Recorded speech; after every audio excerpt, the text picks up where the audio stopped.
Seder de Pesaj más famoso de la historia. Por supuesto que Jesús en la última cena, uno lee los evangelios y qué hizo Jesús en la última cena, se Claro, juntó con la claro, gente más allegada y comieron pan y tomaron vino. Y eso es lo que seguimos haciendo ahora. Comemos pan y tomamos vino. Saludos amigos de Filos Latino, me da mucho gusto poder conectar con ustedes nuevamente e introducirle un amigo muy especial. Desde Israel, Rubén Taube, un guía israelí, originalmente de Uruguay, si no me equivoco, familia judía, cultura judía, con su conocimiento de la historia. Y precisamente por eso quería invitarle a una entrevista para que nos pueda hablar un poco sobre la importancia de la Pascua para el pueblo judío. ¿Qué es la Pascua de acuerdo a su relato bíblico? Y después tal vez empezamos a entrar un poco sobre los elementos que se ponen en la mesa cuando se celebra esta Pascua. Bien, a mí me gusta remontarme al término hebreo Pesaj, porque Pascua sería una traducción del término hebreo Pesaj, y Pesaj significa saltear. Mm, Y tenemos que volver al libro del Éxodo, la salida de Egipto, y un poquito antes de la salida de Egipto, las plagas. Antes de llegar la 10ª plaga, Dios le da la orden al pueblo a través de Moisés de sacrificar un cordero y con la sangre de ese cordero marcar los marcos de las puertas de las casas de los judíos. Y cuando mm, llega la 10ª plaga, la muerte de los primogénitos, la muerte saltea las casas de los judíos y mueren los primogénitos en las casas de los egipcios. Saltear, ese es el significado literal de la palabra Pesaj, salteo. Y mm, entonces lo que recordamos en Pesaj, lo que nos dice la palabra Pesaj o Pascua, es cómo los israelitas, porque todavía no usamos el término judío, los israelitas se salvaron de la 10ª plaga. Y si nos expandemos un poquito más, en Pesaj en realidad lo que hacemos es recordar la historia de la salida de Egipto. mm. Y Entremos un poco sobre esos elementos que nos ayudan a contar esa historia. ¿Cuáles son los elementos que toman lugar en el plato y qué representa cada uno? una palabra más tal vez acerca del origen bíblico de la fiesta de Pesaj. ¿Por qué celebramos la fiesta de Pesaj? Eh, la celebramos porque es un mandato de Dios que viene desde el libro del Éxodo, poquito antes de la muerte de los primogénitos, además de darle la instrucción de marcar con sangre los marcos de la casa. Dios le dice a los israelitas a través de Moisés que este hecho va a ser conmemorado una vez que los israelitas entren a la tierra prometida, anualmente, todos los años, durante una semana, la fiesta de los panes ácimos, así se refiere el libro del Éxodo, y lo poquito que dice es que durante esos 7 días se considera fiesta el primer día y el último día, habrá reunión el primer día y el último día, y durante esos 7 días estará prohibido comer pan con levadura. Ese es el origen bíblico. Siguiendo este mismo mandato bíblico del libro del Éxodo, eso es lo que seguimos haciendo hasta el día de hoy. Han variado las costumbres y se han añadido cosas durante el tiempo, pero el origen son esas palabras del libro del Éxodo: fiesta durante 7 días, reunión el primer día, reunión el último día, y no se come pan levado. Entonces, justamente lo que hacemos es que nos juntamos en familia la primera noche de la fiesta, la primera noche en Israel. En la diáspora son 2 noches, por un tema que en una época era más difícil calcular cuándo cae exacto en la primera noche. Entonces, por las dudas, se hacía 2 noches, y como somos un pueblo de seguir con las costumbres, a pesar de que hoy no hay problema, uno pone en internet y ve cuándo es la primera noche. De todos modos, en la diáspora se sigue haciendo 2 noches, la primera y la segunda noche, lo que llamamos el Seder de Pesaj, la celebración de Pesaj, donde se reúne la familia alrededor de una mesa y sigue una ceremonia que nos basamos en este librito que tengo acá. la Agadá de Pesaj, para celebrar el Seder de Pesaj. Sí, Agadá significa contar o decir, porque lo principal de la ceremonia es relatar la historia del Éxodo. Eso es lo principal que se hace durante la cena. Y Seder, el Seder de Pesaj, pues se le llama Seder. Seder significa orden, sí, porque hay un orden establecido, uno va abriendo el librito. Yo tengo una versión aquí bastante simple, pero hay otras más grandes y coloridas, bilingües y demás. Va indicando el orden de cuándo se lee tal cosa y cuándo se come tal otra y cuándo se toma la copa de vino. Entonces, sí. como se va haciendo en un orden establecido, es que le decimos el ser de Pesaj y nos guiamos por la Gadá de Pesaj para ir viendo el Seder. Y una de las cosas típicas es que se comen ciertos alimentos. Todos estos son costumbres que se fueron añadiendo y tradiciones a través del tiempo. La Gadá mismo es un texto medieval que recoge textos anteriores, pero el Seder de Pesas, como lo hacemos hoy, es medieval, manteniendo algunos elementos que se van hasta el Antiguo Testamento y pasando por la época del Segundo Templo, los tiempos de Jesús, como el hecho de comer pan sin levadura y tomar vino.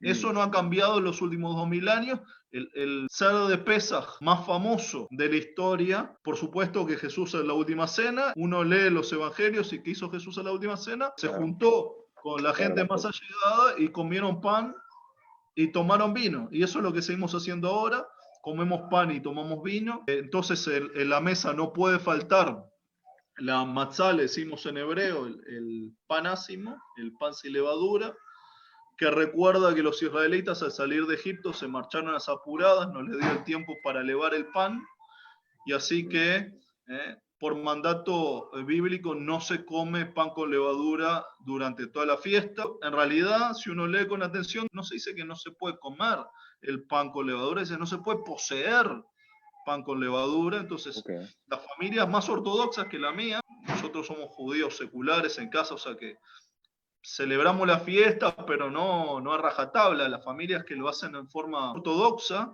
en la semana o antes incluso de llegar Pesas, se encargan de limpiar la casa completamente, que no quede ni un gramo de harina, y durante toda la semana no se come ningún tipo de pan, solamente la matzá o el panásimo. Otros pecadores como yo nos abastecemos de pan antes de que llegue Pesas, lo ponemos en el congelador, lo sacamos y lo ponemos en el, en el microondas, pero no le cuentes a mi rabino. ok, excelente. Entonces, una de las cosas que se come durante ese es la matzá. Hay una costumbre que una de las matzot se corta en dos y un pedazo se esconde. Al principio, una de las primeras cosas que se hace, hay otras cosas que se hacen, pero una de las primeras cosas, cuando los niños todavía están despiertos, se esconde ese pedazo de matzá, le decimos el aficomán, y Ya, los niños al final de la cena, que si uno lo hace completo son como 2 horas, incluso más, y es difícil a los niños pequeños que se queden despiertos durante tanto tiempo, entonces los sobornamos. ¿Cómo mm, los sobornamos? Al final, el que se queda despierto hasta el final está la búsqueda del aficomán, ¿eh? El pedacito de matzá que se escondió al principio, los niños lo tienen que buscar al final y el que lo encuentra se lleva premio. Después otras costumbres, otros elementos típicos.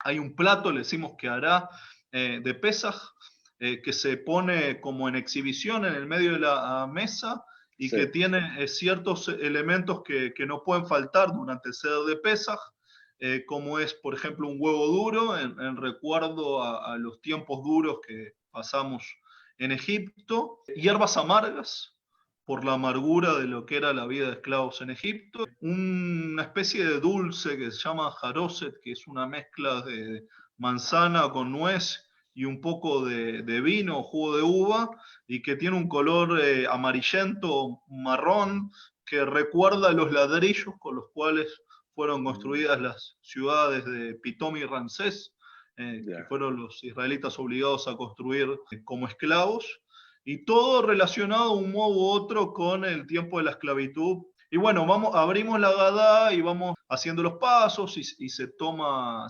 vino 4 veces durante la noche. Hay una quinta copa que se aparta y se deja a un costado para el profeta Elías, que venga a beber vino con la familia.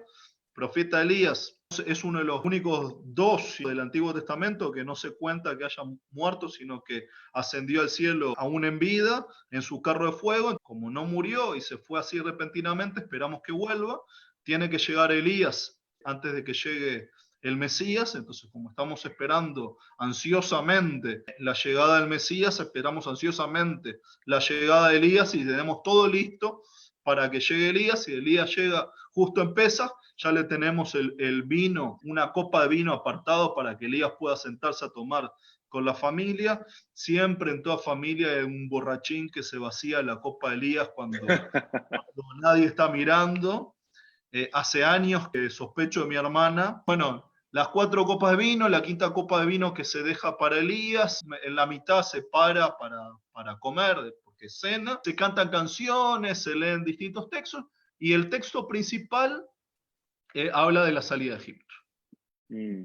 Recordar los tiempos de esclavitud y la salida de Egipto, y el texto dice que en cada generación todo judío debe verse a sí mismo como si él mismo en persona hubiese salido de Egipto. La salida de la esclavitud a la libertad. Pesaj, le decimos Pesaj, otro nombre es la fiesta de la libertad, la fiesta de los panes ácimos o la fiesta de la primavera, siempre cae en primavera. Ya hemos conocido tiempos peores. Sí.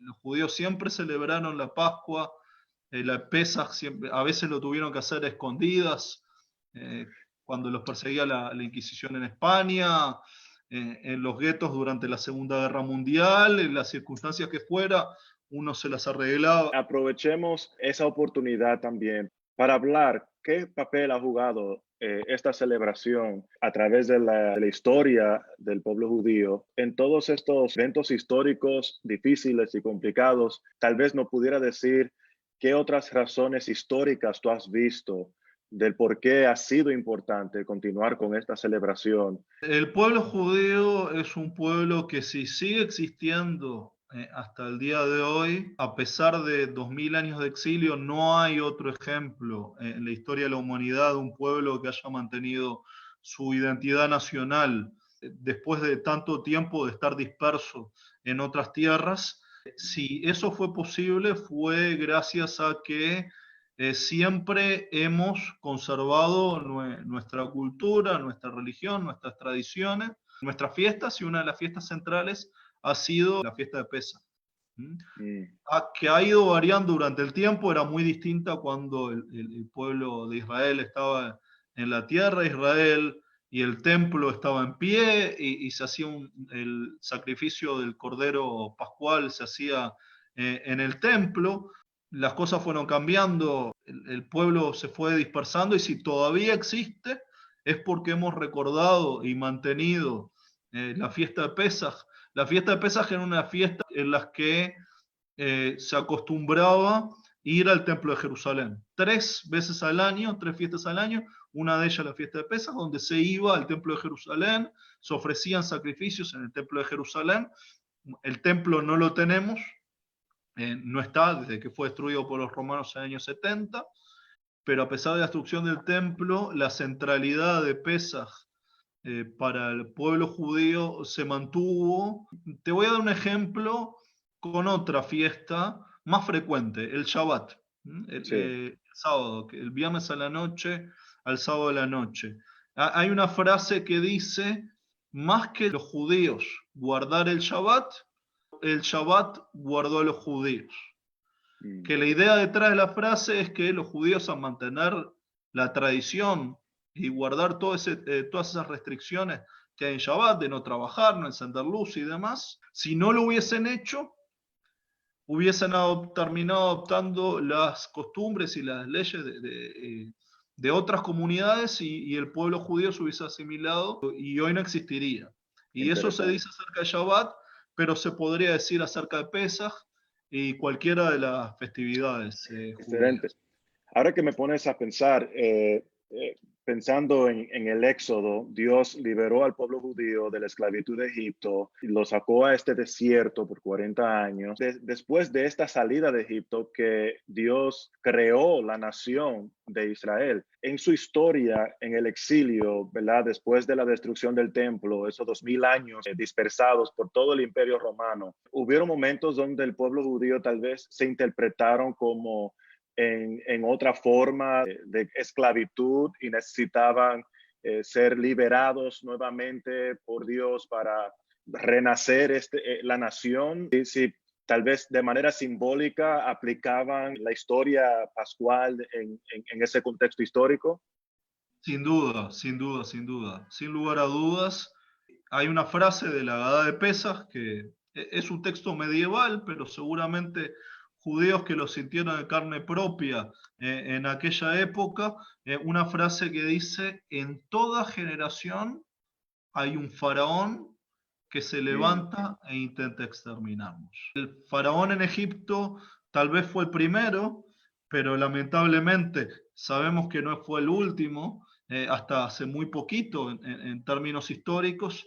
Entonces, yo creo que Pesaj es una de esas fiestas que se siente muy vigente, y además, al tratarse de una fiesta donde lo que se celebra es la libertad, uno también le puede dar cualquier significado alegórico que se le ocurra, la libertad espiritual, interior. Es muy fácil encontrarlo vigente al día de hoy. Por ejemplo, hace poco teníamos el mes pasado la fiesta de Purim, donde se recuerda otro episodio de otro personaje que trató de eliminar al pueblo judío. En otra época, Amán, el visir del rey de Persia, que decide matar a todos los judíos y no lo consigue. Y hay varias fiestas judías que van siguiendo un poco ese patrón. Trataron de matarnos, no lo consiguieron, comamos. ¿Sabe? Me estaba contando de cómo alegóricamente personas han aplicado la historia de Éxodo en su experiencia, y uno de los eventos históricos más recientes en Estados Unidos es el movimiento civil de la comunidad afroamericana.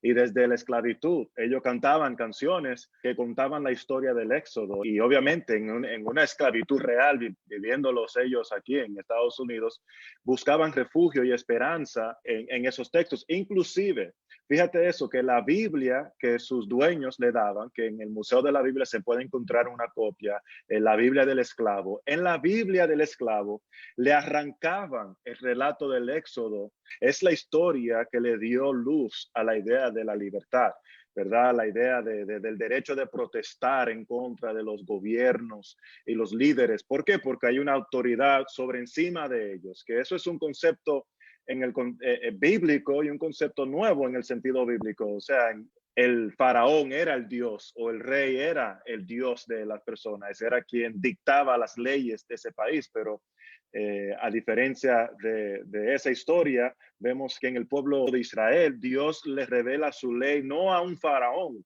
no a un rey, sino a un pueblo.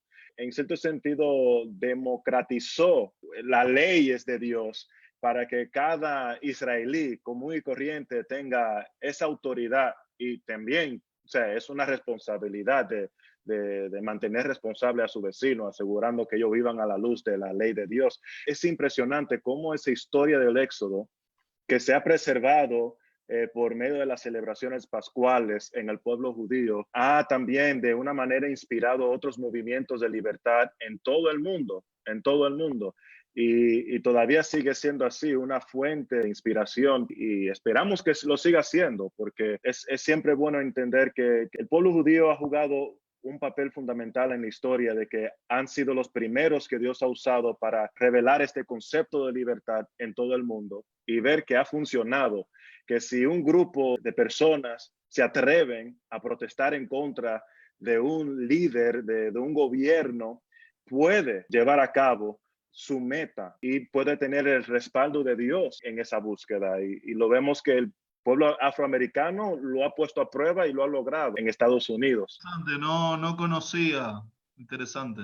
Me gustó mucho Sí, escuchar. por eso es que a mí me fascina ver cómo la Biblia en esos relatos ha también inspirado, impactado el mundo, y muchas personas, especialmente los cristianos, no nos damos cuenta de la realidad histórica o de la importancia histórica que ha tenido la Biblia en toda la historia de nuestra humanidad. Entonces, en el pueblo judío podemos ver ese testimonio ser real, y aún la historia de Israel moderno es otra manera de ver cómo un movimiento, además que describiste la palabra sionista en términos políticos, pero es un concepto bíblico, es un concepto que nació de la Biblia, ¿verdad? El monte Sión. Y es imposible no leer todo el Tanakh, el Antiguo Testamento, y no ver la palabra Sión en casi cada capítulo que yo leo de los profetas, y después leerlo en el Nuevo Testamento, porque es un concepto que se mantiene vigente.